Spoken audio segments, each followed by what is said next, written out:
On the morning of September the 11th, I showed up at the office at my normal time, about 7:15, and did whatever my normal habits were at that time of day. Morning coffee, hello to this person, that person, and then back to my office probably by 8 o'clock, and sitting, opening emails, or, you know, signing some checks, whatever the normal process was that day. That morning was just like a regular morning. It was a beautiful day, just walking in, coming out of the PATH train, coming upstairs. It was really a nice day. Came upstairs, had my breakfast, addressed all my emails. I arrived in the office at about 7:30. The first thing I needed to do was fax over the daily figures from New York from the day before, so I was busy faxing things. I was sitting at my desk. I think I had 2 faxes on the way over to London. It was a beautiful sunny day, and, you know, there's always a spectacular view usually from there, and we were, you know, going about our day, and, you know, there's a lot of bantering amongst the guys on the desk and stuff, and a lot of bantering back and forth. These colleagues all worked here, in the South Tower of the World Trade Center. They worked for a company called Eurobrokers. It was based on the 84th floor. It acts as a broker for international financial institutions. This is its new trading floor, but the one in the South Tower looked very similar.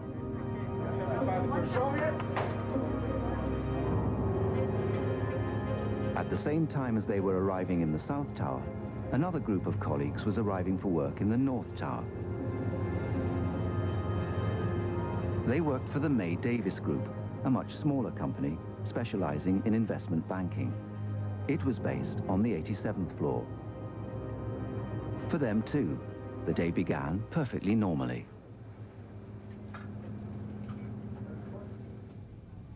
September 11th started for me. I was walking to work. I live on 44th Street, right by the UN.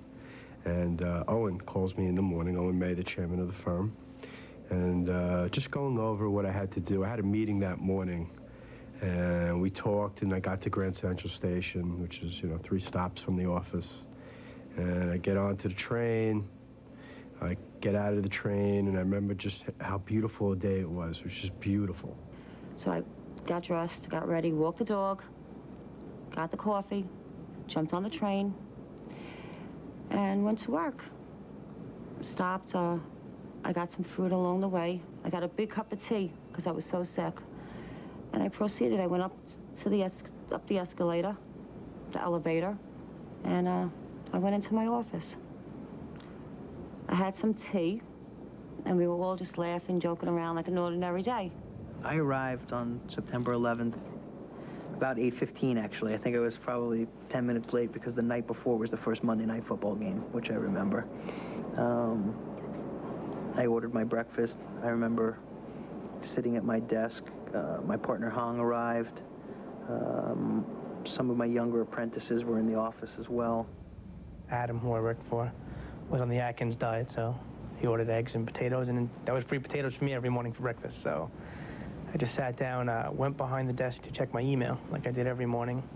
Was eating my breakfast, just basic office banter, you know, how was the night before, you know, making fun of me for being late, just, you know, everyday stuff that we did, you know, eat your breakfast, let's go, we have to work. And I remember I reached over the desk, because the garbage can was on the other side of the desk, to throw out the container of eggs, and that's pretty much when I felt the boom. Just a regular day, so we thought. Got to the train station in Morris Plains about 6:30, hopped on the train. I was in Hoboken, got to the World Trade Center, 8:15 in the morning, went downstairs to Akbar's, got my morning coffee, made my way up to the office, was at my desk by 8:30. I was drinking the coffee, checking my email. 8:46 is when the day changed.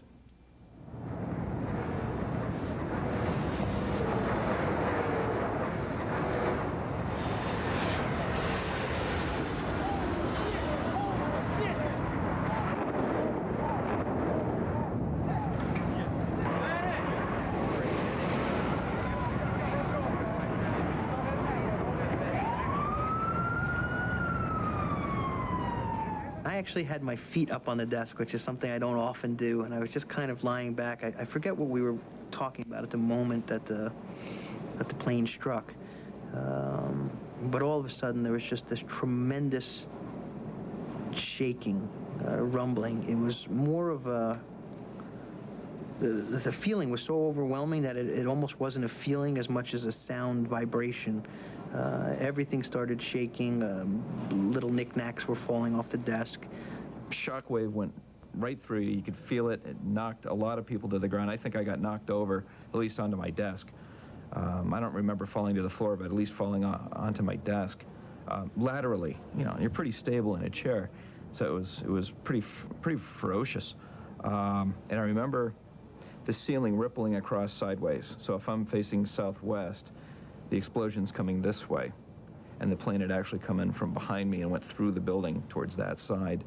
And there's just like a ripple effect of the ceiling tiles with the shockwave just bursting out of the ceiling and coming down.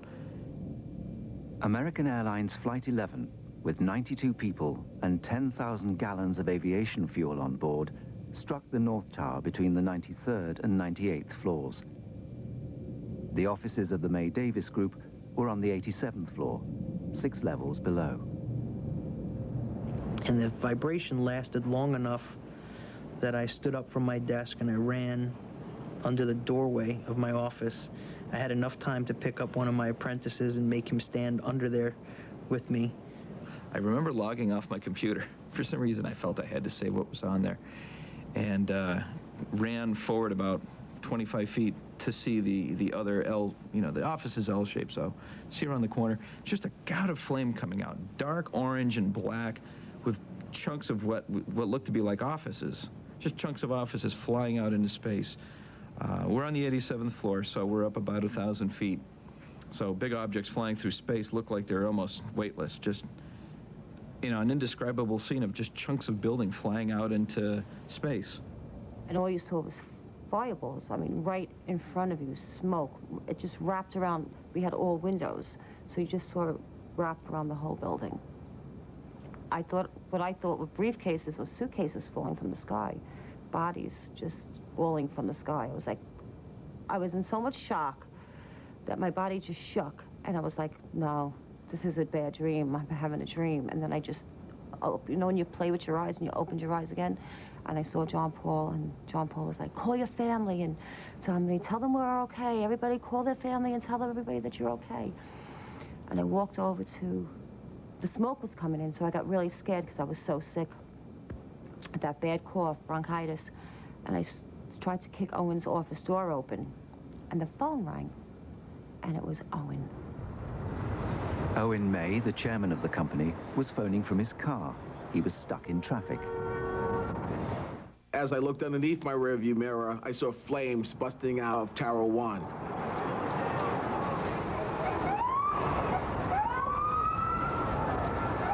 I got out my car and said, holy whatever, and was afraid, didn't know what quite to do, and now I'm nervous, and my first thought was a terrorist put a bomb upstairs and blew out the floor. But then I questioned and said, why would a terrorist do that? Maybe not. I'm not quite. I don't know. But it looked like there was a bomb. I immediately called up to the office, and at that point in time, I got Joanne on the phone, and I said, Joanne, is everything all right up there? Knowing that everything was not okay. I said, Owen, there's something going on. He goes, I know. I says, what's going on? He goes, I don't know. I don't know. I was like, listen, Owen. He wanted to know, who's up with you? Who's there with you? I go, I don't know. There's a whole bunch of us here. Me, Adam, John Paul. I tried to name everybody's name, but I just had to hang up the phone. I had to get out of there. I was like, Owen, there's smoke all over. He goes, baby, just calm down. I turned and called my girlfriend. I told her, you know, something happened. I don't know what. You just got to call. I'm okay. You know, if you hear anything, I have my cell phone on me. Just call me and everything will be okay. At that point, we still thought nothing happened. We didn't know. At first, we planned on staying up there. So I remember looking around for a fan in the office, running around trying to find a fan so we could, you know, clear up the air a little bit. And I remember Harry trying to find a chair or something to break the window. And then someone stopped him, told him, you know, let's just get out of here. Harry Ramos was the company's head trader. He lived with his wife and 2 small sons in the suburbs of Newark, New Jersey. I decided to stay home with the kids. I was tired from the day before. We had just celebrated my son's birthday. And also, I was very tired from my mother had just passed away September the 1st. So I was very tired, and I decided to stay home that day with the children.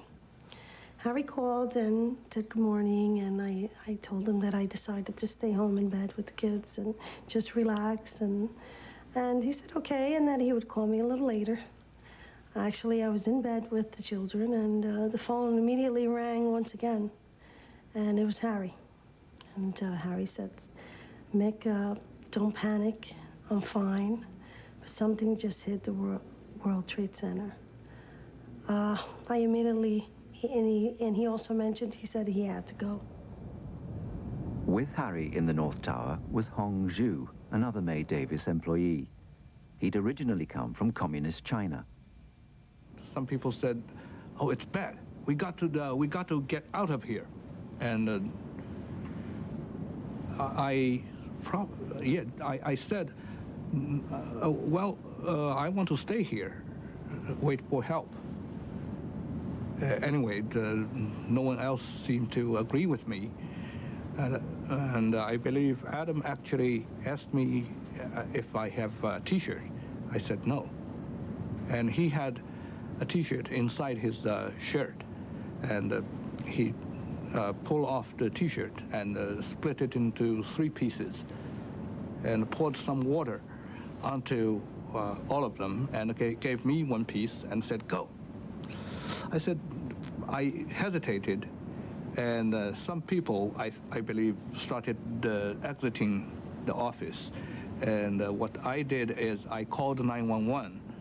It seems like it took a few minutes to kind of just get everybody together. My partner, Hong, refused to come out. He said that he was going to stay and wait for the rescue workers to come up or the police to come up. We moved out into the stairwell, and I noticed right away that where the men's bathroom was, it wasn't there anymore. There was this giant void, almost V-shaped, where the door used to be, and crevice going straight down, and smoke was coming out.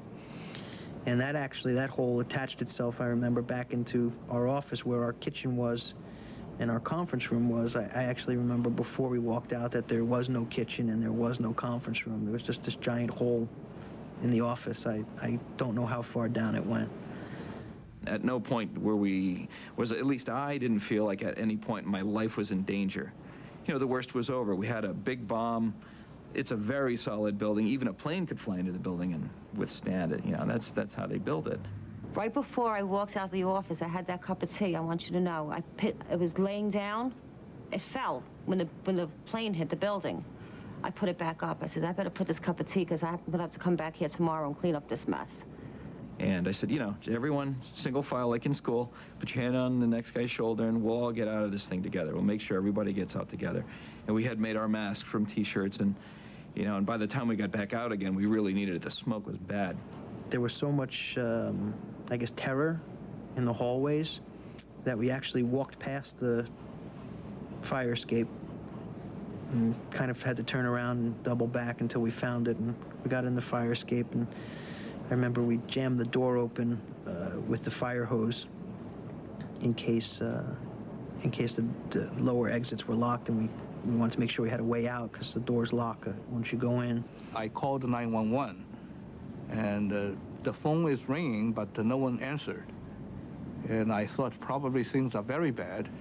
If the 911 system is not responding, I'd better get out. So Hong left and started making his way down. Meanwhile, Owen was still outside. I had my car sitting in the middle of West Street, and now I'm trying to figure out, how do I get to the building? How do I get onto the plaza? I know my people are up there. I have no idea how many people are up there, because it's at that point in time that people are coming up. We'll be traveling upstairs. I had spoke to Mike Jacobs at about 8:20 that morning when I was calling around, and I told him to meet me at the front part of the lobby, and he was supposed to meet me there at 9 o'clock. So I knew he was going to be at work early, so I figured he would probably go upstairs to check his email. So I go in, I miss the first elevator. You know, there's 2 elevators that I have to take to the 87th floor. That's the floor that we worked on. And there's a sky lobby, what's known as a sky lobby at 78. And I run to the elevator, and it shuts right in my face. 2 elevators, you know, just I'm like, hold it, hold it, hold it, and it shuts right in my face. All right, take the next elevator. I go in. As soon as the doors close, the plane hits. Now, we didn't know it was a plane that was hitting. You know, it felt like the elevator went up maybe 3, 4, 5 flights. And it felt like the elevator cord snapped. So when we came, it wasn't like it was shooting down, like you were coming 50 flights down. It felt like we were slowly going down. You didn't really know what was going on. You know, I've grew up in elevators my whole life. I've been stuck in elevators before. To me, it's no big deal. You know, you hang out a half hour, somebody gets you out. And so, you know, there was like 4 or 5 women, 3 or 4 men in there. It was like 8, maybe 9 people at the most.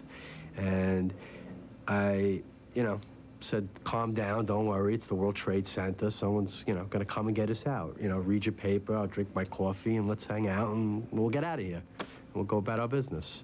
So the ladies were, you know, a little emotional, as I guess, to be expected. Upstairs, Mike's colleagues were now approaching the sky lobby on the 78th floor. The main elevators go up from the ground level up to the 78th floor, and at that point you have to take different elevators. It's kind of a junction.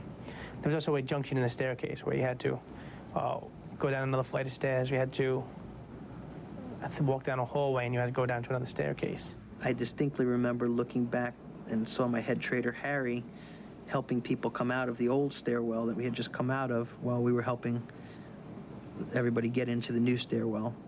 Then we let a few other people go ahead of us, and I just remember looking at Harry, and he looked at me for a split second, and I headed into the stairwell. Below the sky lobby, it really started to get filled up. A lot more people were coming in, and the line that we had, this human chain that we had, was starting to get separated a lot more. And, you know, so you kind of clustered up 2, 3 people at a time. As more people started to come down, you found yourself talking to a lot more people.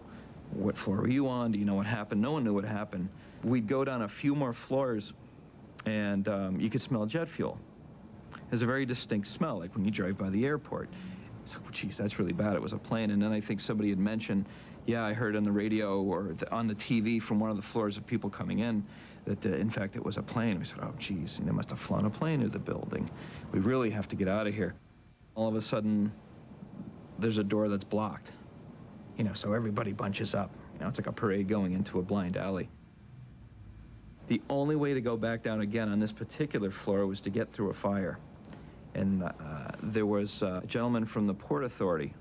And here he is, you know, with his shirt sleeves rolled up with his tie loose, hosing a wall, suppressing a fire so we could get by. We had to get in this really narrow hallway. Hoses everywhere, you know, water flowing. Smoke was building up pretty quickly even on this flight, and there was a hole in the wall, gosh, about, you know, 3 by 2. And on the other side of it, you know, everyone takes a peek, and you never forget these quick glances you get. Just flame. I mean, flame on top of flame on top of flame. That whole other side of the wall was flame. And all he was doing is just suppressing it with the hose until the firemen could get there so we could get by. You know, I didn't ask for this, just hosing the wall down so everybody else can get out. And there's just no way in my mind that this guy got out, and you know, it wouldn't leave me for days. Because nobody from our floor or anybody else would have been able to get out on that level if it wasn't for this one guy. I mean, you know, your emotions run wild when you think of that. While the May Davis employees were trying to escape from the North Tower with their lives, people working for Euro brokers in the South Tower were still safe. Nothing had yet happened to their building. But of course, they could see the devastation next door. At 8:46, there was a boom, a noticeable loud noise. My lights buzzed above me, and I looked up at them. My head jerked upwards with that boom and the buzz of the light, and then in my peripheral vision, behind me and to my left, as I looked up at the lights, I turned around quickly, and the whole airspace outside my window, just right up against the glass, was filled with flame, which lasted for a couple of seconds. And it was an incredible sight to see. And then all of a sudden, there was just papers all sort of lit on the outside, like confetti, but larger pieces of paper burning, just floating in the air.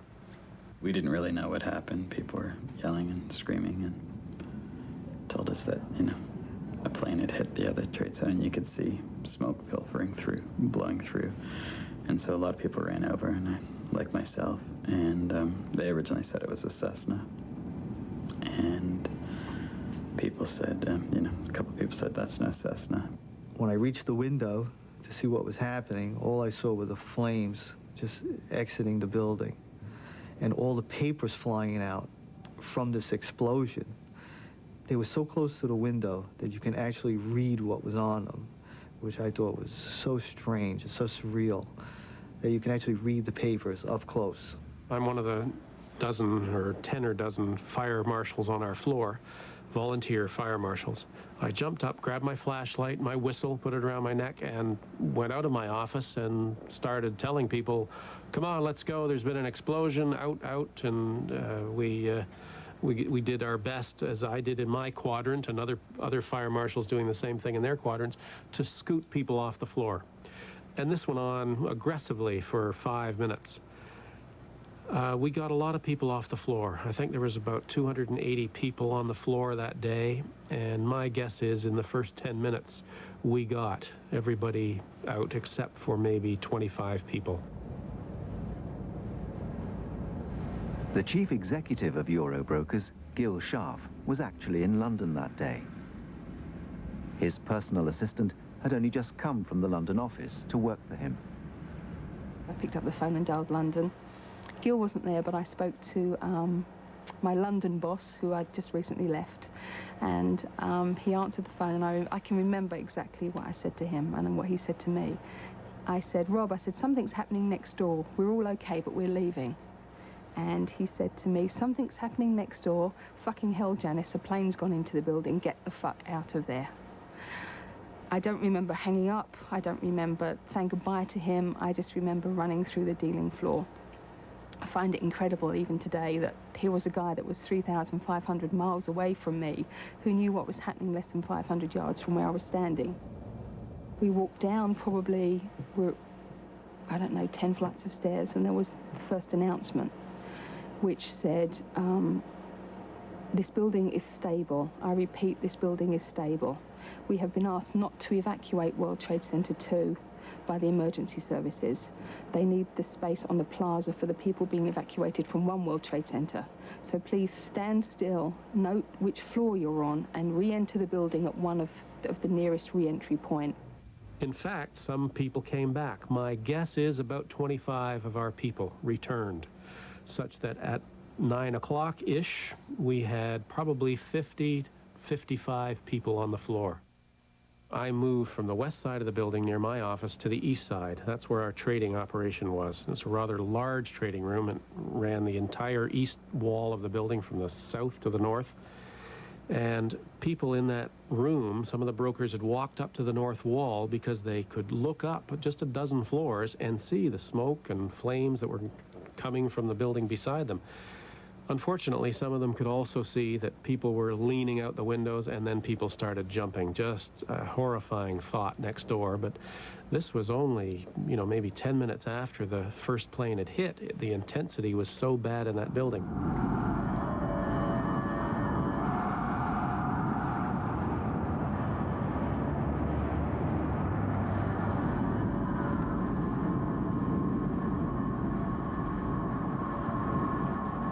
We saw the plane on the other side of the building, and there was smoke everywhere, and people are jumping out the windows. Over there, they're jumping out the windows, I guess, because they're trying to save themselves. I don't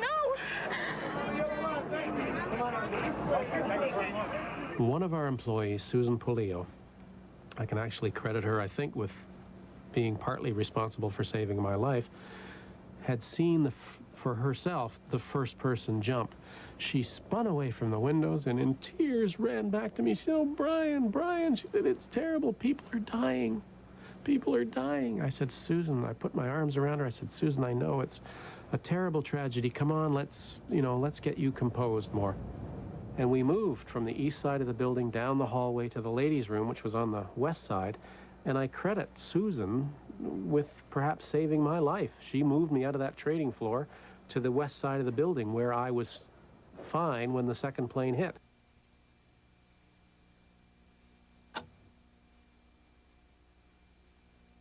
While I'm standing outside, now it's sort of a parking lot in the middle of the street, and everybody's out looking up at the Trade Center, and most people are just saying, "Oh, isn't that terrible? Oh, that's a shame. Oh, what's going on?" And I'm thinking, oh, it's more than a shame. It's my people up there. It's like, it's like you viewing your children, and you know that it's a real serious situation, and you're not quite sure if they're going to get out or not.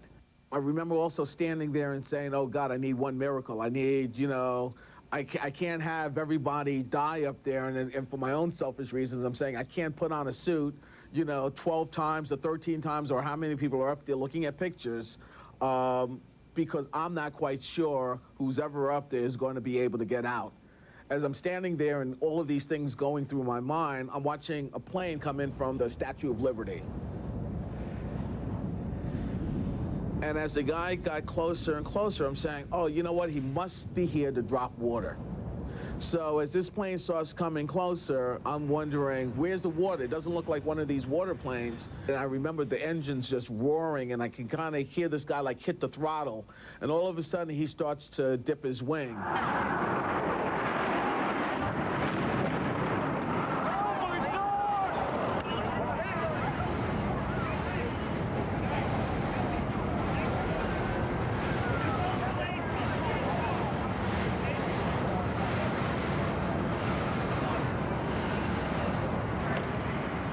There was like a double thump. There was a bang, thump, and the ceiling collapsed around us. There were speakers and air conditioning ducts and lighting fixtures that just came down out of the ceiling. No electricity. It was sort of darkness other than a little bit of daylight coming through the window beside us. And I will tell you that the next 10 seconds were, for me, the most terrifying part of the day. The building, just as it fell apart, began to sway, and we went to my left toward the Hudson River, and we just kept going and going. Now, I was used to the building swaying. It was built to take wind, and we got used to a little bit of swing back and forth, slow, during windstorms, and it was no big deal. But this particular moment, this 10 seconds, we just went what seemed like yards to me. We just kept going, and I thought we were going over. It stopped, and then slowly came back. And that whole process took 10, 12 seconds. As soon as the building stopped moving, it just went one way and back. As soon as it stopped, I sobered up. I mean, from that moment on, I felt like I was in control. I wasn't concerned. I knew I was all right. I just knew that I had to leave. The second plane, United Airlines Flight 175, with 65 people on board, struck the South Tower between the 78th and 84th floors. Eurobrokers was at the upper level of the impact, on the 84th floor itself. At the time of this second attack, Janice Brooks, who was already evacuating the building, was on the stairs, somewhere in the 70s. All this happened so quickly, I mean, within seconds. And then there was this blood-curdling scream, a woman screaming. And everyone was looking at each other because there were, 2 or 3 women in the corridor. And it was none of us that were screaming. And then there were shouts of help, help, help. So we all piled to the top end, and people were bashing against the wall, against the door, trying to get us to open the door. And then there was, again, all these pieces of ceiling tiles, and just the door frame had warped, so we couldn't open it, and they were pushing from that side, and we were pulling from this side. Eventually, the door opened. This lady came through. It was the first lady that came through, and she had, her arm was cut, and it was like someone had got a knife, and she was cut from her shoulder down to her elbow, and it was just flapping, and there was blood splattering everywhere. And she was crying, and she had something wrong with her foot, and her face and her arms were all cut. And she was crying, and one of the guys took off his shirt and took off his T-shirt and wrapped it around her arm and tied it underneath, so she was kind of like that. And then a man came through, and he was cut across the back of his neck, and all of the back of his T-shirt was drenched with blood. And another guy came through, and he had all glass in his chest, great big pieces, like someone had just stabbed him with a milk bottle or something, and people were just pulling the glass out of his chest. And then came the lady that was screaming, and she was saying, I can't see, and all her eye was just blood. And someone gave her some water, and she washed her face. But thank God it wasn't her eye that was cut. She had a gash on her forehead, and it just dribbled down to her eyes. And she had long, long dark hair, and when she shook her hair, glass just showered everybody. At the time the second plane struck, Richie Fern was still up on Eurobroker's floor, the 84th. He'd been about to leave by taking the elevator. I exited left, ran toward the first stairs that I could find, but noticing all the while that the ceiling had caved in. There was just lights and electrical things just hanging from the ceiling. The smoke was pretty thick, but I didn't see any flames. I touched the door for the emergency exit. It wasn't hot, so I entered it. There was smoke coming out, but at the time it didn't seem like I couldn't get through it. And I think I was panicking, and I just ran down anyway.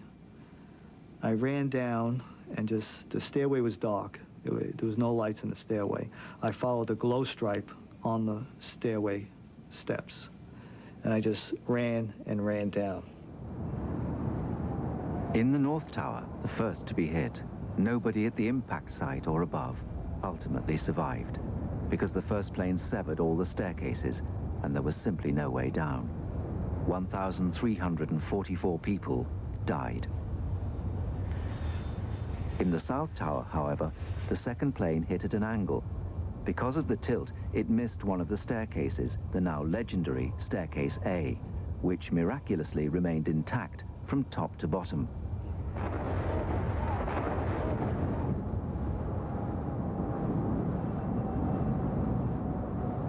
At the 84th story, the upper wing of the plane scythed right through Eurobroker's trading area.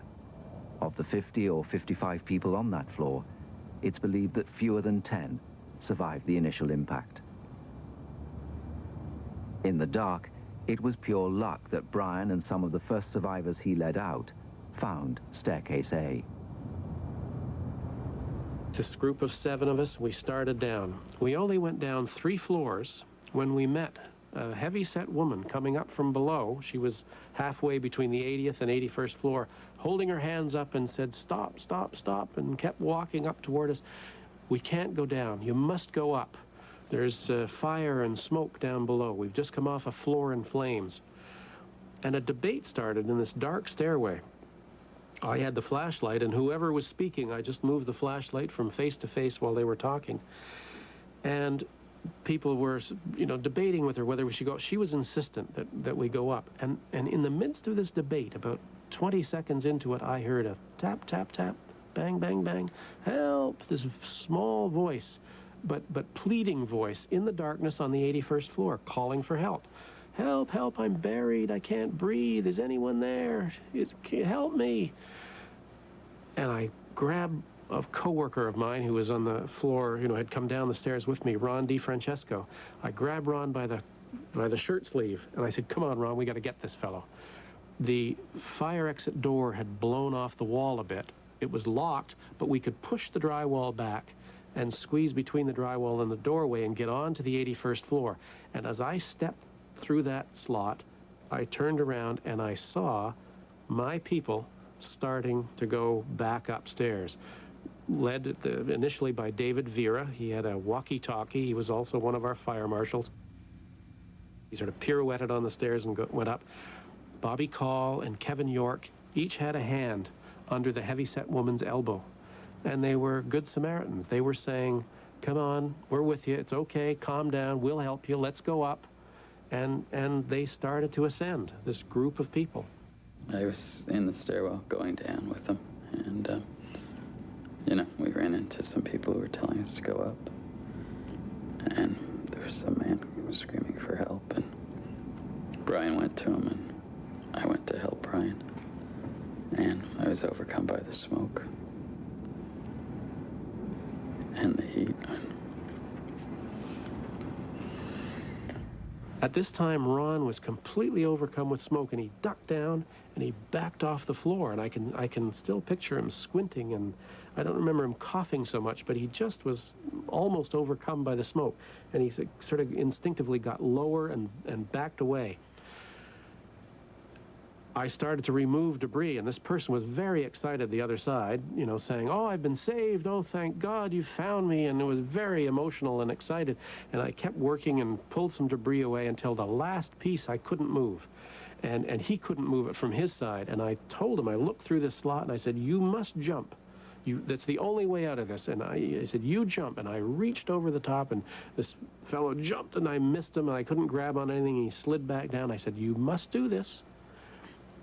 Jumped up again, and I grabbed onto him, and he says later, I just lifted him out like Superman. I mean, it was, I guess, adrenaline working, who knows what else. But he came up and over this last barrier, and we fell in a heap on the floor. And I said, "I'm Brian," you know, almost in sort of defense, get the kind of. He said, "I'm Stanley." I said, we're going to be friends forever," I said. In the other tower, the North Tower, the May Davis employees had now come down about 12 floors into the mid-70s. There, they first came across firefighters, who by this stage had already climbed up nearly 1,000 feet. I had a golf club in my hand. I said, "Well, I'm going to take this golf club. Might have to break a window or smash through something." And I told one of the kids to grab the fire extinguisher just in case. And I just kept it with me. You know, it felt good to have a golf club in your hand. And so I'm going down the stairs, and there's firemen coming up, and every single one of them had a joke about the golf club. "Saw your ball 2 floors down, inside the lobby in the rough, right over there. You know, watch out for the hoses." Every single one of them had a joke about it, you know. "Your ball's in the rough. Hey, your ball's 5 flights down." Wish I was going with you. And kidding around, joking, just trying to get everybody positive again. And, you know, you could just see it on their faces. This was the moment that they had trained for their whole lives, and to get all these people out was what they were doing. When I saw the firemen, the fear in their faces, the way they looked at me, and they were like, "Take it easy, go slow." I saw the fear in their faces. I knew that there was something going on outside that I didn't know about. And I just saw their faces, and I was like, they were so afraid, but yet they kept going up. I was very scared, more than anything, which I'm sure is a standard response. I was just afraid for my life. A lot of different thoughts went through my mind. Just, am I going to live? I'm young. There's no need for me to die. Just what the hell is going on here? What happened? Why did I take this job? Why am I this high up? Why am I not working on the first floor, the second floor? How is my girlfriend going to be? You know, she works, but the theory was I'll make enough money, we'll get married, and we'll be okay. How's my mom going to handle this? My dad died less than a year ago. He was a fireman, and he died because of his job. So how is she going to handle losing me also? There's stairs with flowing water. There's stairs with smoke pumping out. There's stairs where you can smell the potpourri in the lobby, and it's spotless, and the air is clean as a whistle, and you can hear all the TVs blasting. Everyone had the TV up high. There were floors where there were people standing in their lobby landing, or the stairway landing, watching people go by. So we went through every kind of weird floor environment and staircase environment. You could see just glimpses of firemen setting up base stations on floors, and, you know, this one's clean, let's move everything up, and just hauling tons of gear up, hoses, you know, equipment, hauling it up. People passed out, people who were being helped down by other people, just faces beat red and flush, like they were having a heart attack. And everyone was just pitching in to help them. All the way down, people were very positive.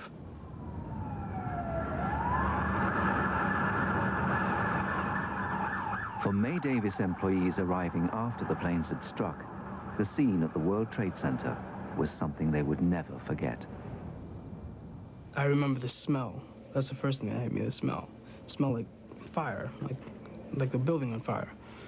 I come out of the train, and I see glass everywhere. So I'm like, what's going on here? You know, all the windows have been blown out.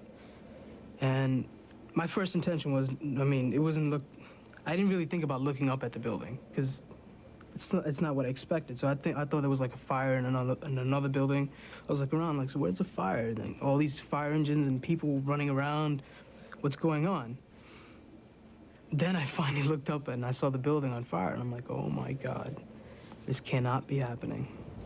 I'm thinking, my God, that building's on fire. Something terrible has happened. Now, meantime, everybody around, a crowd was gathering. Also, people were streaming out of 5 World Trade and 3 World Trade on the other side, people all coming towards us. So I backed away, trying to see if I could see where this was, and I realized it was on the upper floor of 1 World Trade. We were on the 87th. So I crossed the street, went over to Century, and I stood in front of Century's counting, trying to count. From the top up, I tried, but I couldn't because there was too much smoke, too much fire. I started from the bottom, counting up. I kept losing track. All around me, everybody was screaming, and there was a young lady. She was sort of to my left, crying. Oh, I want to go home, I want to go home. And I said, please be quiet, just go. I hear everybody going, oh my God, look at this. And I turn around and I see people jumping out the building. And I think that was like the worst thing I've ever seen.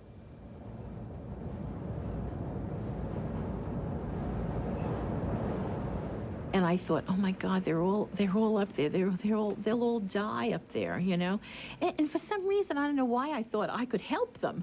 You know, I just felt that I needed to get up to the 87th floor, you know. And well, of course I couldn't, but I mean, I really did. I mean, for some stupid reason, I did try, you know. I don't know why I even thought that I could do anything, but I thought, my God, they'll all die up there, you know.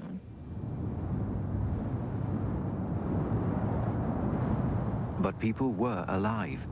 Halfway down the North Tower, Hong Zhu bumped into his colleague, May Davis's head trader, Harry Ramos. He was helping a man called Victor. Harry was helping a man. He was very heavy set. I didn't know who he was. And I just thought Harry was helping him. I said, do you need a hand? No one said anything. I started giving him a hand to help Harry to move this man from 53rd down. And then Harry said, let me go ahead to see what's ahead of us. And I remembered Victor said, please don't leave me. And Harry came back to Victor, said, Victor, I'm with you all the time. And then he went ahead to see what was ahead of us. And a few minutes later, he came back. He said there was a nice office on 39th floor. I still remembered the name of that office is XL Credit Union. And XL start with X. The lights, the air conditioning systems, the phone systems. The phone, I believe, we had difficulty dialing out, but there was incoming calls. And Harry moved a personal fan, a very small fan, to Victor, so that he could enjoy the fan. At the lobby level, where fire chiefs were coordinating the rescue effort, Mike Jacobs was still stuck in the elevator. I'm looking at the corner of the elevator, and I see like a faint light come through. And I'm like, I didn't say anything at first, and I keep on moving my head like this, trying to see if I'm actually seeing light, or am I seeing things? So I get my fingers, I get the doors open, and I see, the first thing we see is the firemen. And, you know, I just remember this look in their eyes of, you know, what are you people doing there, kind of. And, you know, I get excited. Everyone gets out of the elevator. I get excited a little because they're not helping us. And they, you know, I'm like, you know, what are you doing? You're not helping us. And as I'm saying this, I kind of realize what's going on around me, and I look around. I you know, give a look at it like, you know, what the hell is going on here, and to the left of me is the West Side Highway windows and the West Side Highway and everything. And there's windows, I don't know if, you know, in the World Trade Center, the window, I don't know how high they go, maybe 20, 30, 40, 50 feet up. And it's all blown out, the windows. Everything is blown out. There's no one down there but firemen. Everything is just blown out in the whole lobby. And the lobby is it's a big lobby.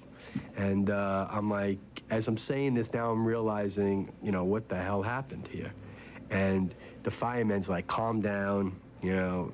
I said, you know, what happened? Where do we go? You know, what happened? He wouldn't tell me what happened. He's like, go up to the World Financial Center. So we walk up the steps to the World Financial Center. That's the overpass over the West Side Highway to the World Financial Center. And when we get to the top of the steps, I see, you know, I'm with this lady that was in the elevator with me, and I'm looking, and I see on the window a pink schmear. And I didn't know what it was, and I'm looking at it with this inquisitive look, and me and the lady are like turning our heads like, what is that? And we take a few steps over, and all of a sudden I see splattered bodies all over the place. And I'm like, the lady falls at my feet, and I realize the pink schmear was blood and guts on the windows. And at that point, my friend who I grew up with, lived in Florida, but he was staying in my apartment, gets through to me on my cell phone. Now, no cell phones were working, no nothing. It's a miracle this guy gets through to me on my cell phone. Calls me up, says, Mike, get out of the buildings. Both, you know, 2 planes hit the buildings. And at that point, that's when I knew what happened. 2 planes had hit the building. I was like, oh my God, call my mom, tell her I'm okay, I'm leaving now, click. Steve Sherast and Joanne Capestro were now reaching the bottom of the stairs. They came out 1 floor above the lobby at the mezzanine level, where there were views out onto the concourse between the 2 buildings. There's cops, Port Authority, you know, firemen, all kinds of rescue people in lines just waving you faster and faster as you went. Keep moving, don't run, but get going. Don't look out the window. And I remember 4 or 5 people said, don't look out the window. So of course you look out the window like you're a kid. And we spied out the window really quickly. And the impression of that is pieces of bodies as far as the eye could see. You know, there's the big plaza out between the buildings. There's a big globe in the middle for anyone who's ever visited. Big plaza, a couple hundred yards across. And stuff is falling and falling and falling. And there's just chunks of stuff all over the place. And on any given day, you might not have known what that was. On this day, you knew it was people. You could just tell it was people. And it was just hideous. I look, and what I saw was complete devastation. It was a war zone. Dead bodies. I saw a man and a woman where I would sit. Every day I used to go to lunch and read my book on the concourse level with a very good friend of mine. And that day, it was just a coincidence that I came out that exit. When I came out that exit, there was a man and a woman embraced with a piece of metal through them. I fainted on the spot.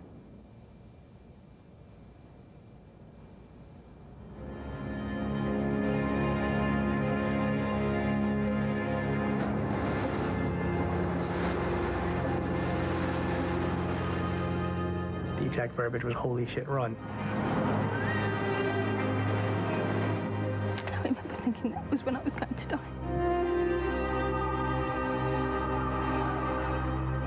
It was eerie silence, just silence, nothing. And that's when I thought I was dead.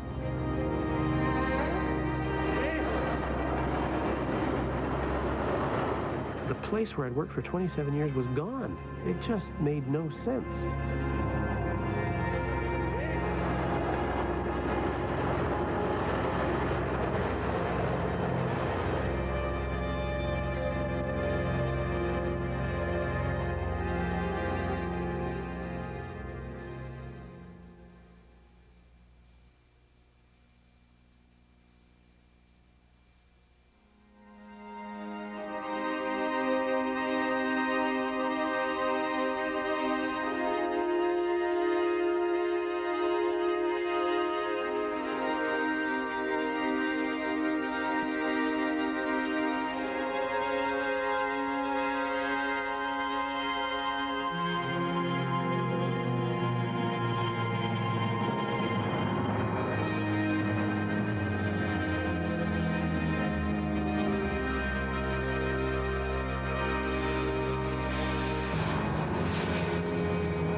shockwave went right through you. You could feel it. It knocked a lot of people to the ground. I think I got knocked over, at least onto my desk. All you saw was fireballs. I mean, right in front of you, smoke. It just wrapped around. We had all windows, so you just sort of wrapped around the whole building.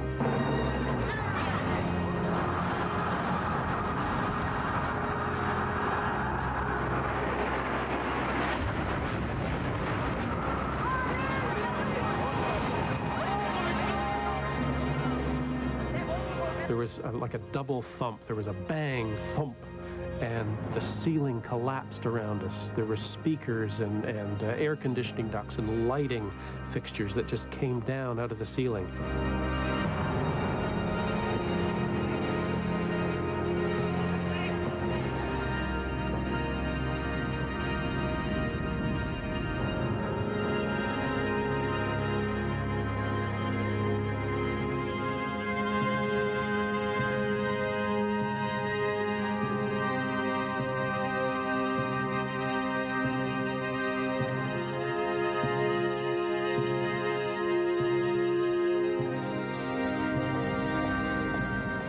As the survivors of the attack were trying to escape from the two towers, other people were still arriving for a normal day's work. As I'm walking up the steps from the subway onto the street, the first thing I remember is seeing people's feet. People going crazy, and I could, as I'm walking up the steps, I can see their feet and then their legs. And then I hear sirens and ambulances, fire trucks, just a lot of noise that you don't normally hear. People running everywhere. And I thought, oh my Lord. And I knew it was something awful had happened. I could see the smoke, more smoke than flames.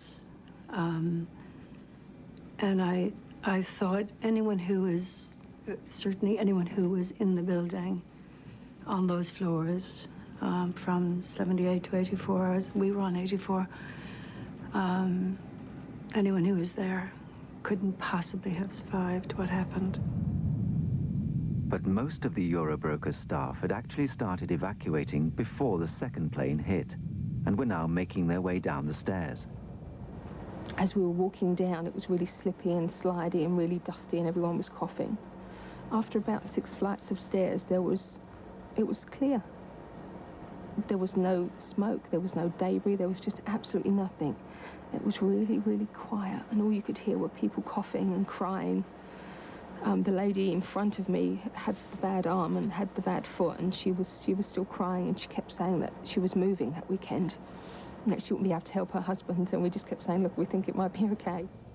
Got down to probably about the 30th floor, and the lady in front was obviously having trouble walking. And as she was walking, her foot was really bleeding badly.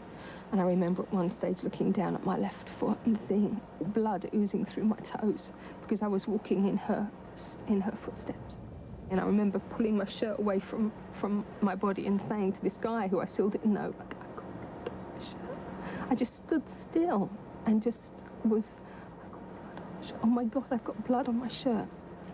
He came over to me and just put his arms around me and said, look, it's okay. It's not your blood. We have to keep going. And I just stood there and I said, I don't even know your name. And his name was Bob Mahan. While Janice Brooks was down in the 30s, Richie Fern was still up in the mid-70s. I saw the people queuing up to going down the stairs. They were single file going down the stairways, and they were kind of on the left-hand side. I started going down the right-hand side.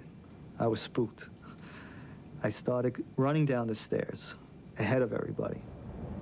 Stanley and I started down. I didn't know where Ron had gone. And we started down. The first, I'm going to guess, 6 floors were rather difficult. A lot of drywall had blown in on the stairs. Fire stairs were double thickness in drywall. The inner layer had blown in many places and was lying either flat on the stairs, making it like a slippery slide because the sprinkler system was dribbling water on things and we were sort of sloshing through water that was pouring over the stairs. Or the drywall was leaning against railings, and we'd had to, move it out of the way or go under it. And by the time we got to, I'm guessing, the 74th floor, we broke into fresh air. The lights were on. It was normal conditions. It was amazing how the transition happened in the space of one floor. We kept going. I heard on the way down, they were Jerry, who works in our security area, working. He was trying to talk on the radio to the people that were left upstairs, trying to negotiate a rescue. He was talking to Dave, who was in a communications group. Dave was saying that the smoke was filling up. We have hurt people, we need help. Jerry was trying to assure him on the ground that help is on its way. They're on their way. On the 68th floor, we came to the only person we would see in the whole descent on the stairway, one of my co-workers and another fire marshal, a fellow named Jose Marrero. He was carrying a walkie-talkie. He was walking up the stairs, and I said, "Jose, where are you going?" He said, "I can hear Dave Vera up above." And Dave's one of the people that left me earlier. He said, "I can hear Dave up above. He's on the walkie-talkie. He's helping people, and he needs some help. I'm going up to help him." Now, Jose had gone down into the, I'm guessing, the 40s, down into the, probably that low, helping some of our people to exit the building. Great guy, Jose. While Jose and others were selflessly helping the injured upstairs, security guard Jerry Banks on the ground floor was becoming increasingly desperate. I'm looking up, and as I'm looking up, I just seen flames, people jumping, and I'm screaming over the radio, "Mr. Marrero, you and those people got to get out of there." And he says to me, "No, I have injured people up here. I can't leave." He said, "I can't leave." He said, "We're trying to make it out of here. I can't leave." So I'm going all around. I'm looking at the fire department. I'm like, "Sir, there's people on the 84th floor still up there." I was like, "Please, somebody go up on the 84th floor." And they was radioing to other people, telling them, "Hey, we still got people on the 84th floor." The most remarkable survival in the entire September the 11th story was probably that of Ron DeFrancesco. Overcome by smoke on the 80th level, Ron decided to go up, higher into the building. I was overcome by the smoke, so I decided to get out. Get up. I couldn't, I didn't help Brian or that man. I went in search of fresh air, and we were looking. I was looking to get out of the stairwell. It was filling with smoke, and we were climbing and climbing and climbing, and, every floor was locked, which sort of panicked me. But in hindsight, it was a good thing.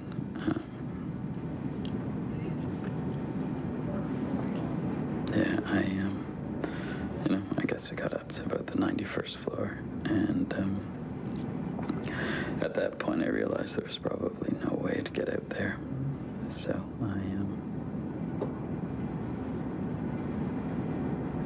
I started heading back down with a colleague of mine, and when we got down, I guess around the 80th, 79th floor, there's a little landing,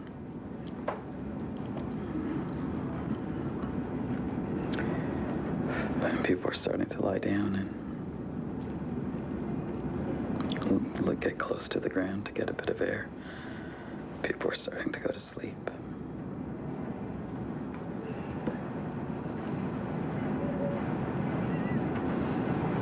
It's not a nice story.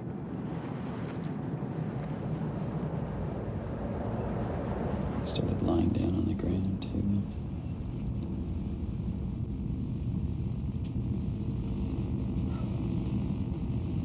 Some air.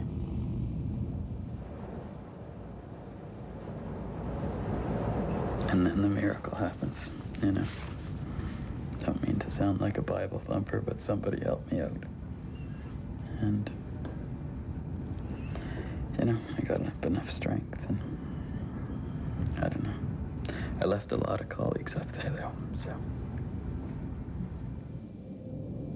So Ron survived, despite initially going up from the 84th floor as high as the 91st.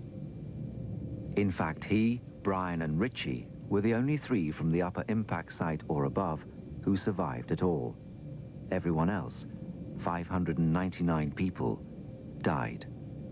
This was despite Staircase A being intact. Presumably, they either didn't know it was there, or for some reason, couldn't get to it.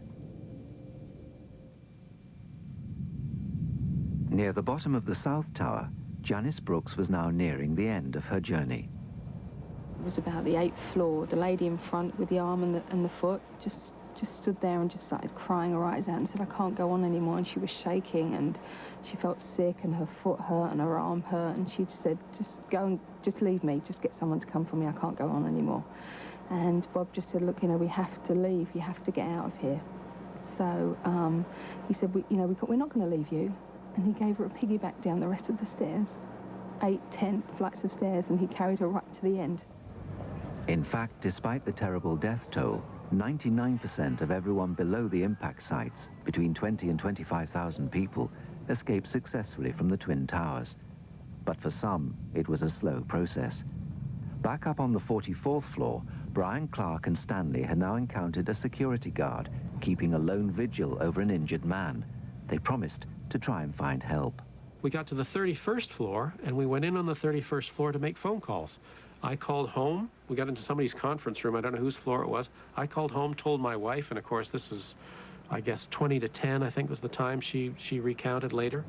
And then I called 911, which is the emergency number, to tell them about the man on the 44th floor that was wounded and the security guard that was tending to him. Get a medic, get a stretcher on the 44th floor. I had a little bit of frustration in that process because they didn't handle my call very quickly. They put me on hold, put me through to somebody else. Put me on hold again, put me through to a third person, and I got insistent at this time. I said, I'm going to tell you this story once.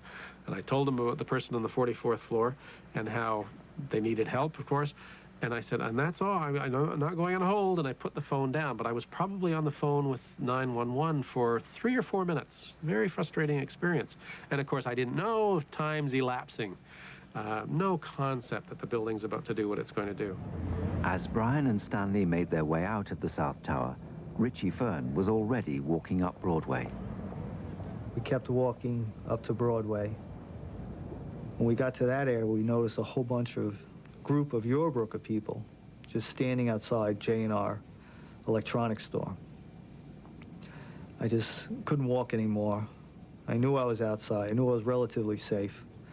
I just went to the curb, and I just fell on the curb.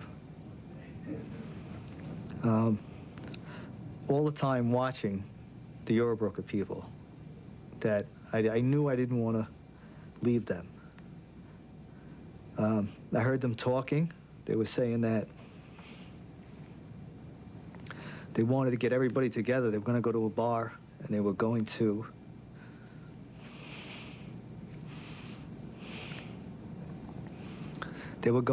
get everybody together and go to the bar down the block to see who was there and who was not there. So they started to walk away, and I figured I'd better follow them because I didn't want to get separated. I was following them down the street, and I decided that I'd rather call my wife than go to a bar. So I went to a place where I get my hair cut.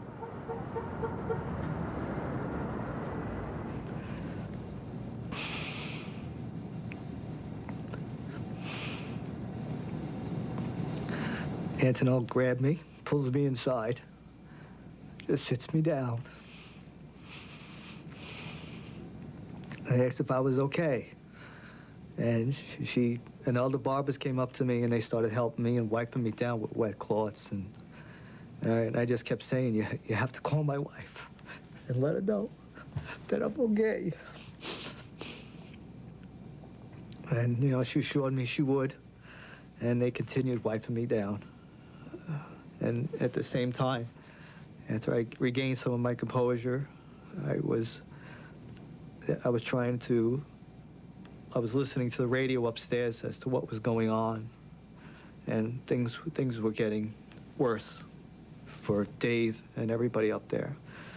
They were talking to Jerry downstairs, saying that the situation was getting bad, smoke was getting really thick, and they needed help.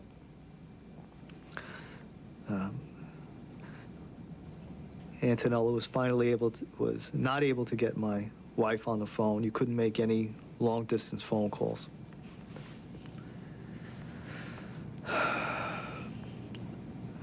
But I was able to call my mother in Brooklyn to let her know I was okay, and for her to please call my wife.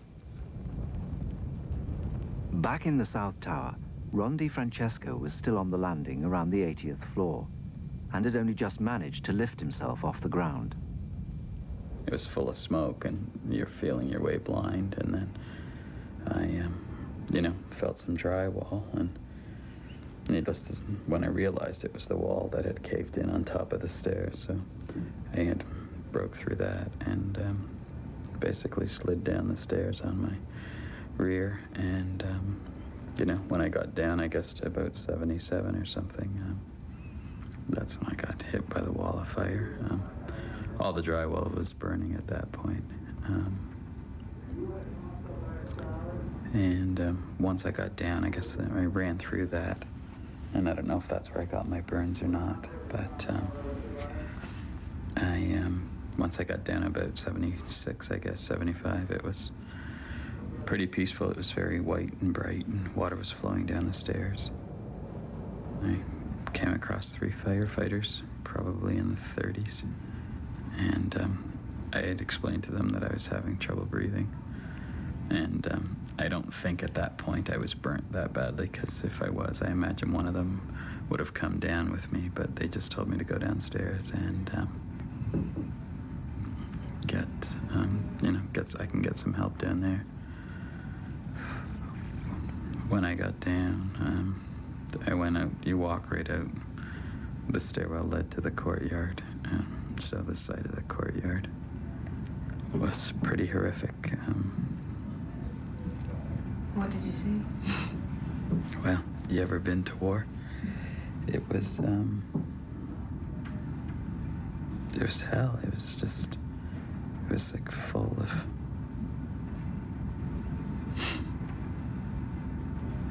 I'm sure you've seen it in the news. It's people and debris and people and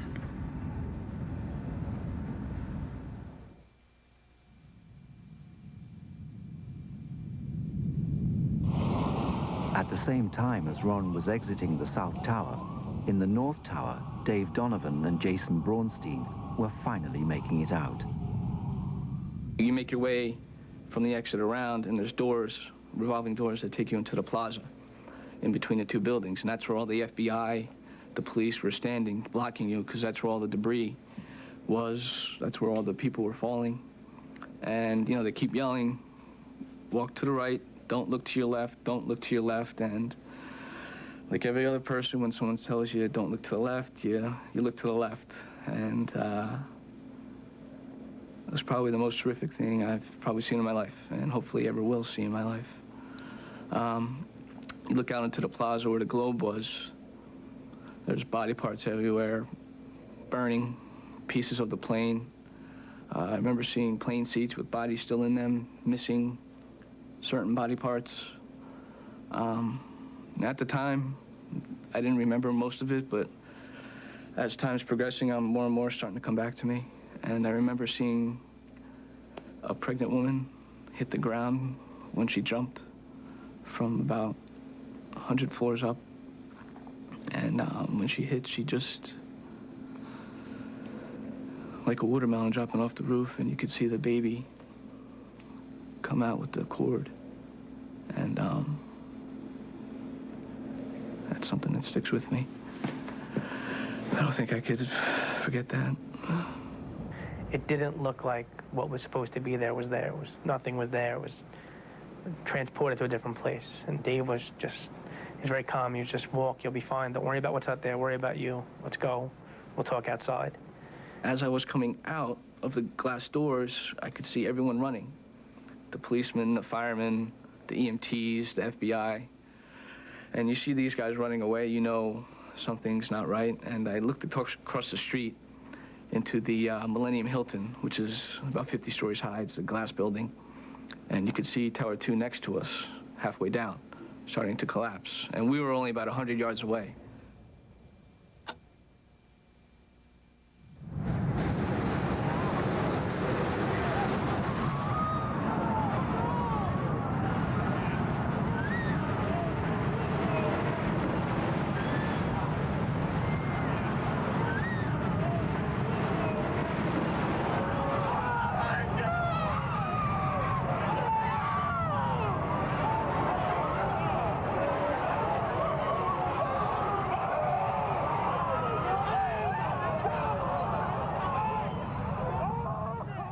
when you walk out the door, the building still overhangs about 10 feet, so you're still kind of protected, per se.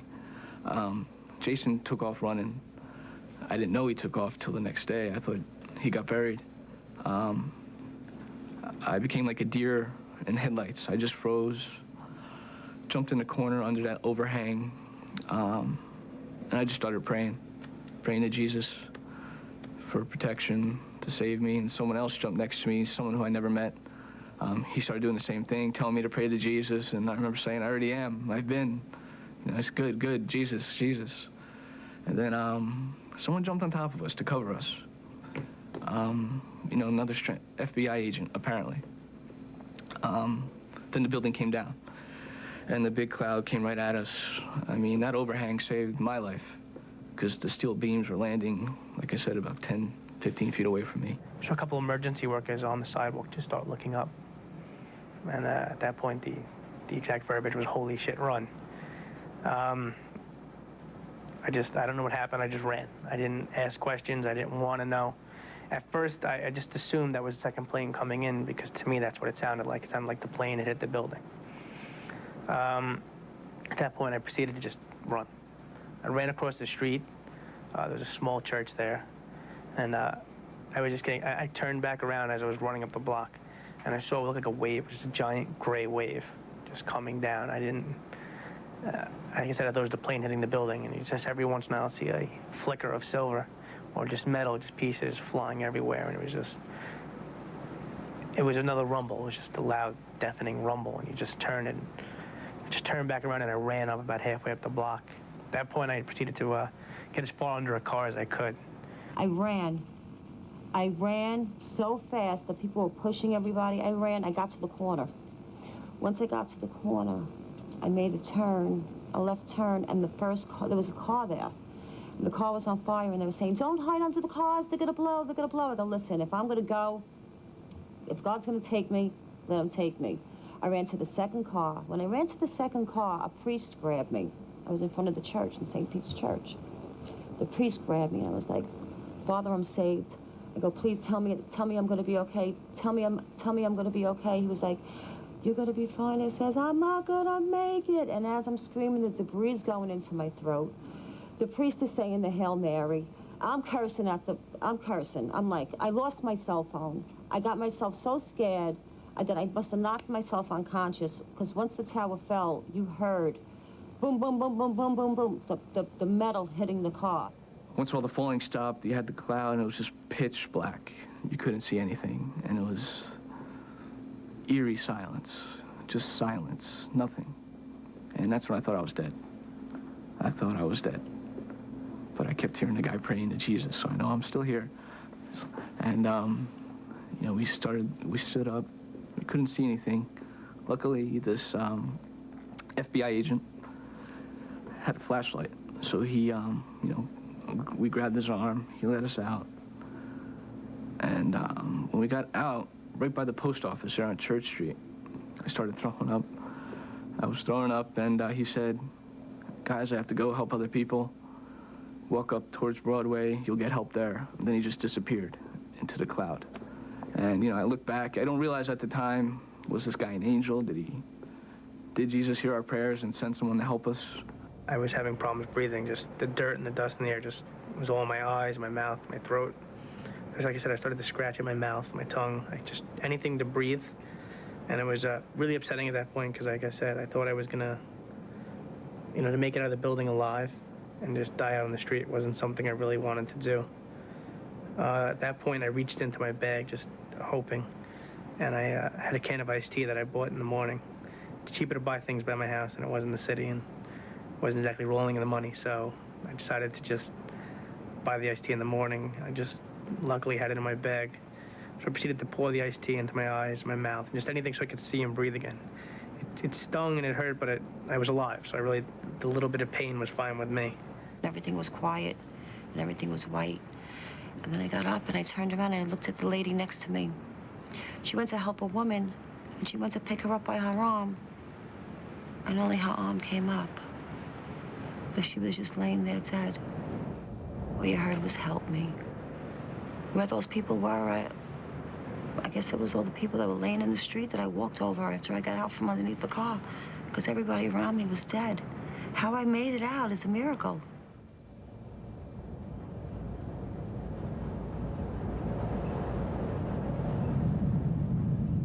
After his escape from the South Tower, as Ron DiFrancesco ran away, he was hit by a fireball, apparently caused by the building collapsing.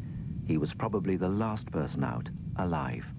I saw the fireball and heard a loud noise, and that's all I remember. And I woke up 6 days later at St. Vincent's. I got hit on the head, and I had a big gash in my head here. And I don't know, I was in the ICU for 6 days, 5 or 6 days, and I wasn't really conscious, and I had third-degree burns on both my arms. And Richie Fern escaped the tidal wave of the collapse by ducking into a nearby building. We all gathered in a stairway in the back of the building, and it had these little windows, and all you see is just very gray outside. It was almost like dusk out. And we just sat there. I tried to make phone calls, and it was just still, you couldn't use your cell phone. After a while, I was able to get through on my cell phone. I was able to call my wife's cousin in Brooklyn to let him know that I was coming to the store to see him, and that I'm okay. That I didn't get hurt in the building falling either.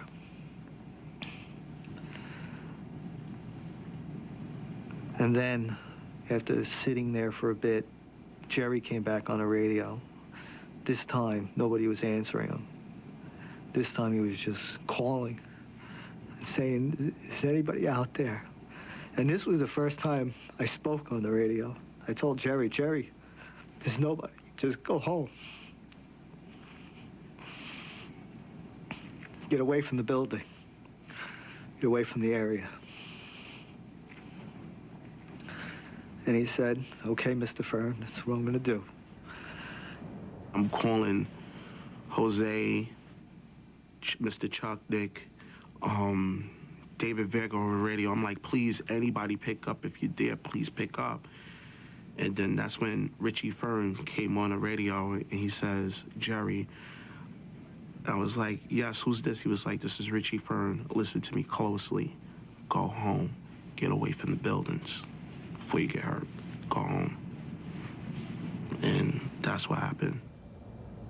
Steve Chutnick, Steve Dorff, and Jose Marrero all worked with Jerry in the security department. Those three men are the greatest role models that I ever had. As far as with Jose, yes, he was my boss. He was very calm, never, ever yelled at me. I mean, polite. Whenever he see you, he say hello, bright smile, everything. That's the greatest man in the world. That's my hero for September 11th.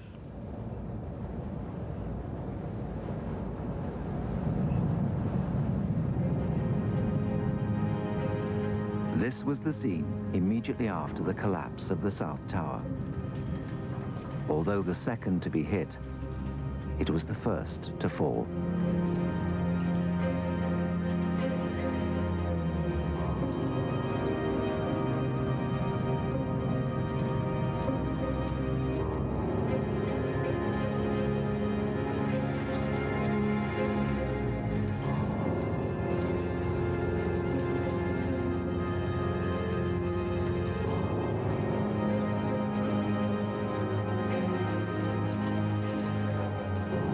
May Davis employee Adam Mayblum was still in the stairwell of the North Tower. That's the only time I feared for my life. I felt this rumbling from above. The whole building was shaking. And of course, we had no idea what it was. We didn't understand that the other building had been hit by a plane. Nobody knew that. And we certainly didn't know that it was collapsing at that very moment. We were certain that it was our building and that it was basically our stairwell which was coming down upon us. That's how it sounded. And then slowly this sound and the rumbling just subsided. We managed to move out onto the 3rd floor in the lobby. All the lights were out at this point. Somebody had a flashlight, and we passed it up ahead. But there were so many people that we had to tell everybody, put your hand on the shoulder of the person in front of you and move out into the stairwell. And move out into the hallway, because you couldn't see. I mean, it was pitch black.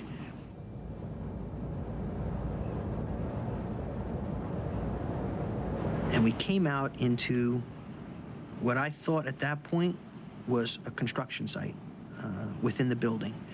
It was this giant open space that was filled with bright light, yet at the same time this chalky powder, so you really couldn't see, a few inches in front of you. And then I realized that it was not, I had actually thought it was some vacant floor that they were just building out the space, and it really wasn't. It was the upper level of the lobby of One World Trade Center, which would walk out, I don't think it was called the Promenade, but it was the area where the fountain was. And I was just so shocked by that when we went out the revolving doors, it looked as if it was a scene from a nuclear war. On the 39th floor, Hong Zhu was still with Harry and the man they were helping, Victor, when the South Tower fell. It gave the World Trade Center 1 the same effect, like it was hit again. And some metal stuff sticking out of the wall, and there was some visible structural damage. And then we said, we got to get out of here. Victor said, just to keep saying, I couldn't move, my legs couldn't move. Harry asked him if his heart was okay. He said, yes, his heart was okay. And then I shouted at him, just go, what are you doing? And at that time, I believe we were moving slowly. And it's about 36th floor. And we met some firemen. And one of the firemen looked at me and said something which I would never forget. And I'm grateful to this fireman for the rest of my life. I don't know his name, even today. What he said is, who the fuck are you? Shouting at him. You, get the fuck out of here, now. And that was the moment I finally just left Harry, left Victor and the fireman, and just ran down. I believe I got out of the building and then walking towards the river.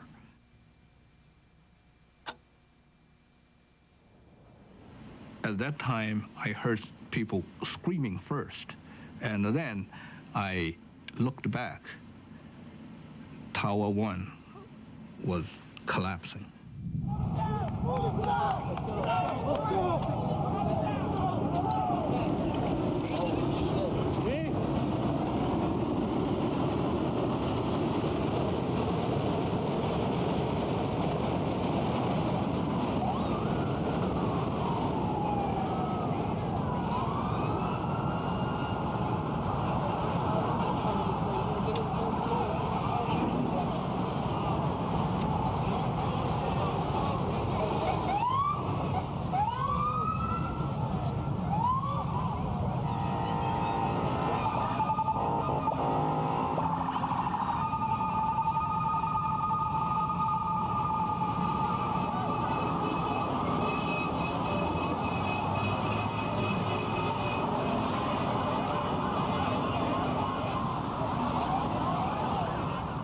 Janice Brooks was already at home in her apartment in a building very near the Trade Center.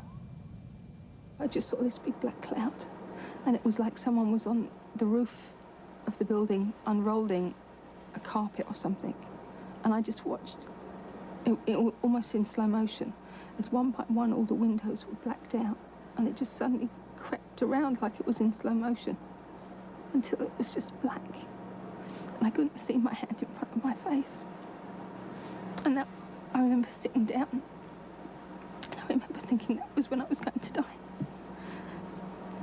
I was by myself, and that was what upset me so much. I was going to die, and I was by myself. all the time in the World Trade Center, I never thought I was going to die. I thought I was quite safe once I got out there. But after a while, the black went to grey, went to light grey, and then just went to swirling paper and dust. The television never came back on, but the phone line, for some strange reason, did. And I had started having phone calls from people telling me that the tower, 2 towers had gone. And I remember looking out of the window. One side of my apartment had stunning views of the Statue of Liberty and the harbour, and it was a beautiful, beautiful day. And out of that side was this wonderful summer's day, and outside this side was mayhem and chaos and people dying. And I remember opening the window and looking out. I couldn't believe that the towers had fallen. Brian Clark was already some distance away, walking uptown with Stanley, the man he'd saved. They'd exchanged business cards. We walked and sort of marveled, and we were in this crowd, and then all of a sudden, very mysteriously, Stanley and I got separated. I didn't know where he'd gone, and I stopped, and I put my hand in the air, and I went running back and forth almost frantically, "Stanley, Stanley," yelling for him. No response. And I thought for a moment that, oh my gosh, you know, this Stanley fellow wasn't real. He was a guardian angel of sort. And that feeling swept over me for 10 seconds. And then I remembered the business card. And I pulled it out of my pocket, and he was real. Now, I realize it would have been a wonderful story if there was no business card there. But Stanley was real, and I knew I could get a hold of him again. Brian was unaware of the collapse of the 2 towers and carried on walking uptown along the East River until he was able to catch a ferry home. The ferry took off, and the people were yattering away about this adventure, that adventure. Some people were with colleagues, others were total strangers, and everybody had a story. And I listened. I saw some people that I knew, but not workmates of mine, but, you know, people that I'd commuted with from a distance. And we started comparing notes, and everybody's talking, and we went around the southern tip of the island, and as we came up the Hudson River, the wind had been blowing. You go north up the Hudson River there. The wind had been blowing from north to south. We couldn't see where the Trade Center was at all. Then we broke into fresh air, you know, not cloudy, and we could all see for the first time that both towers were down.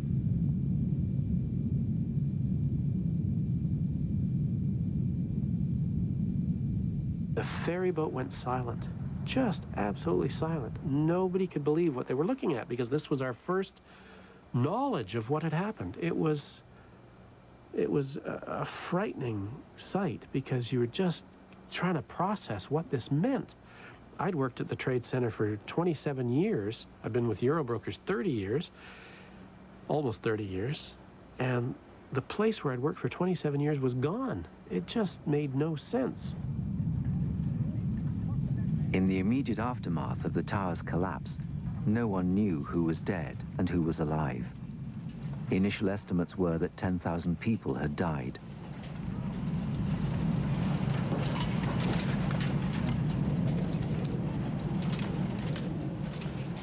The chairman of the May Davis Group went to a friend's home to begin the grisly process of accounting for his staff in the North Tower. Is everybody dead? Who's alive? Let me make a confirmation. Who's in the building? Who wasn't in the building? Where is everybody? And let me figure out, you know, what my casualty list is. And that's when I started to write my list. At that point in time, I still couldn't make any telephone calls out, but my phone was ringing off the hook, where I would send people into certain areas to try to get a sighting past 1031. Did you see them? Did you hear from them? Did you call their cell phone? Is there any confirmation past 1031 or whatever time that they are alive, and what's going on? In Newark, New Jersey, Harry Ramos's family began to fear the worst. During the evening time, when it got close to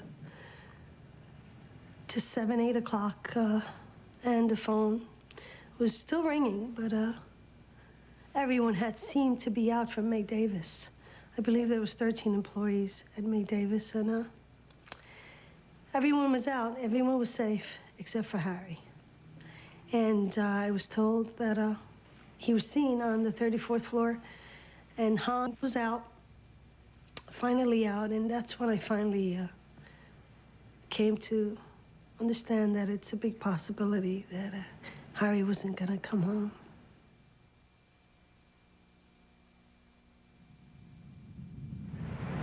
By the next day, it became clear that of the 14 May Davis employees on the floor in the North Tower when the plane struck, 13 had survived.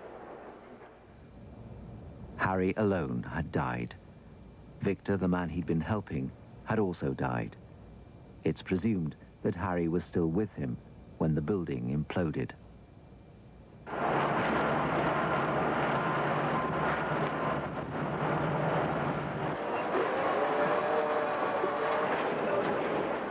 For Euro brokers, the death toll was much higher. The day after it happened, I went to work on the help desk. And that was when I found out just how many people we had lost. Initially, it was around 80. Eventually, we went back and forth and were able to account for people and got the number down to around 60. And it went up and down a little bit. Some names were added to the list. Some names were taken off the list because they'd been accounted for. But it obviously stayed at 61. I went back to work the next day at the offices that we'd set up in Madison Avenue. And I remember the first time walking into the office and being given the piece of paper with the 60 names on. I remember looking down and seeing people that I'd spoken to that morning or I'd made plans to go out with later that week. There was all these people missing. And I think that is when it started to really sink in that this was real. I hadn't dreamt it. I had blood on my shirt and I knew it was real. It's a nice story that, you know, the last person out of the building and I got out and basically physically unscathed, you know.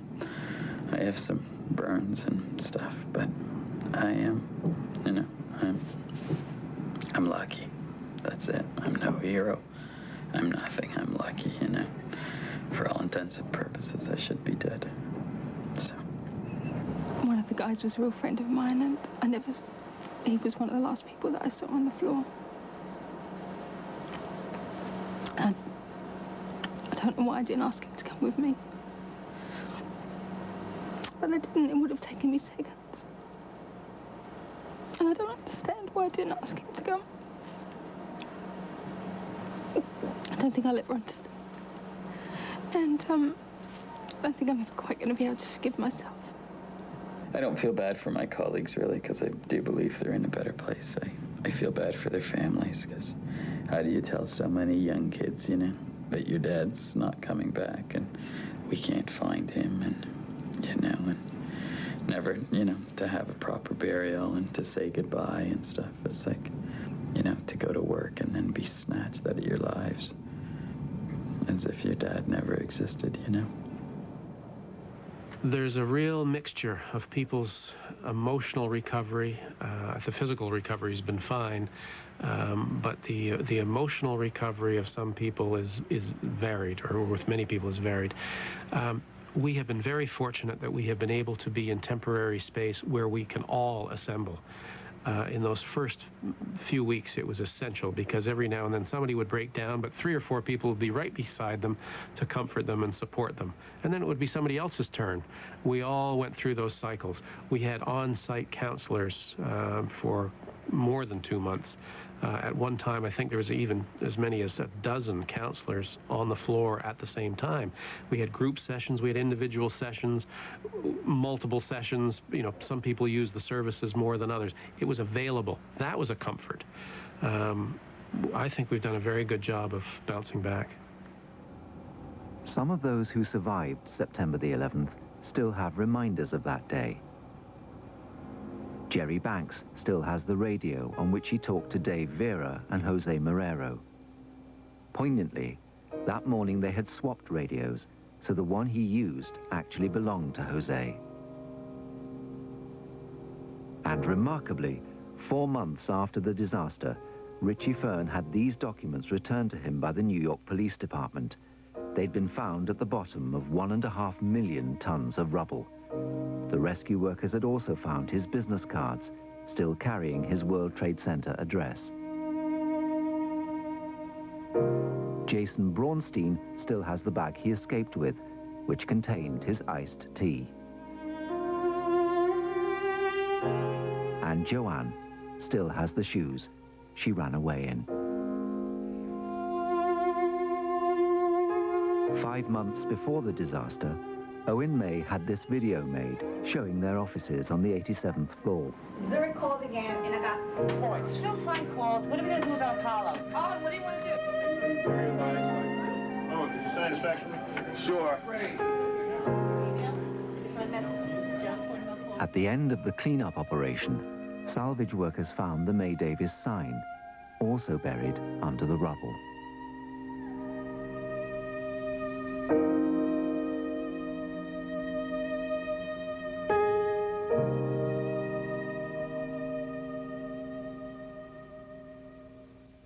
As a company, I mean, you know, this is Wall Street. A lot of egos, a lot of positioning, and you know, little mini battles throughout the day. But you know, we're as thick as thieves now because of what we've been through. So I think as a company, it's been good. So you know, life gets better. I have a happy family. We're all wonderfully in love with each other. So we're very thankful of all that. But for Steve, everyone at May Davis, and most especially for his wife, the memory of Harry Ramos continues to loom large. Harry was a comedian. He was a great father, a great husband. Never angry. He'd always be in a very good mood and always a smile. Nothing really bothered him. He was a very easygoing person and a good husband. Never said no to me. He tried to please me in every way possible. And we were married for 16 years, and I honestly believe that things happen in life for a reason. I didn't have my first child till 10 years into marriage, and I wonder why. Now I understand why it took me 10 years to have my first son. And it's because I look at it this way. God wanted me to enjoy my life with Harry, and we had a solid, good marriage, and we enjoyed ourselves for 10 years before we had children. So, and I can say that Harry was a great man. He's going to be missed by many people, and it's a big loss to all of us.